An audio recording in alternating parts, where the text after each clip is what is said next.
Hello friends, இன்னைக்கு நம்ம என்ன ரெசிபி பார்க்க போறோம்னா, இந்த அம்மன் கோவில்லலாம் ஆடி மாசத்துல நமக்கு ஒரு கூழ் குடுப்பாங்க. ராகியில இந்த கேழ்வரகுல பண்ண கூழ். நீங்க எல்லாரும் சாப்பிட்டுருப்பீங்க. ஆ அது வந்து ரொம்ப உடம்புக்கு நல்லது. இந்த வெயிலுக்கு நல்ல குளிர்ச்சிய குடுக்கக்கூடியது. ராகியில நெறைய கால்சியம் சத்து இருக்கு. அது வந்து லேடீஸ்க்கு, அப்புறம் குழந்தைங்களுக்கெல்லாம் ரொம்ப தேவையான விஷயம். எல்லாருமே சாப்பிடலாம். ஈஸியா டைஜஸ்ட் ஆகக்கூடியது. இந்த ரெசிபிய கொஞ்சம் சிம்பிளா ஒரு 10 டூ 15 நிமிஷத்துக்குள்ள நம்ம பண்ணிட முடியும். இது குக்கர்ல வச்சு அதுக்கு வெயிட் போட்டு வேக வைக்கணும் அப்படிங்கிற தேவையே இல்ல. ரொம்ப ஈஸியா எப்படி பண்றதுன்னு பார்க்கலாம். முதல்ல ஒரு 100 கிராம் அளவுக்கு பச்சரிசி, அத வந்து நீங்க மிக்ஸியில போட்டீங்கன்னா, ஒரு 2 தடவ அந்த விப் மோட்ல சுத்தினீங்கன்னா, அது 2ஆ உடைஞ்ச மாதிரி நொய் மாதிரி ஆயிடும். அத நல்லா வாஷ் பண்ணிட்டு, ஒரு 3 சொம்பு அளவுக்காவது தண்ணி ஊத்தி, அந்த நொய்ய போட்டு வேக வைக்கணும். அந்த நொய் வந்து நல்லா வெந்துடணும். இது முடிஞ்சதுக்கப்புறம் நீங்க நான் வந்து ஒரு 1/2 கேஜி அளவுக்கு கேழ்வரகு எடுத்திருக்கேன். 1/2 கேஜி அளவு கேழ்வரக மாவா அப்படியே போடணும். அதுல போட்டு கிளறவே வேண்டாம். ஜஸ்ட் நீங்க போட்டு மூடி வச்சுடுங்க.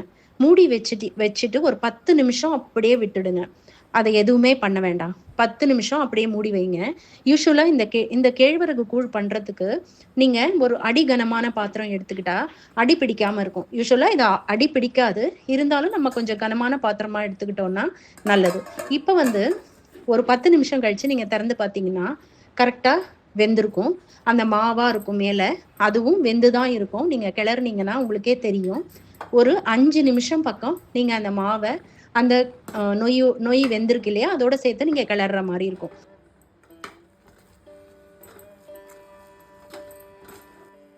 முடிஞ்சது. இதுக்கு மேல நீங்க வேக வைக்க வேண்டாம்.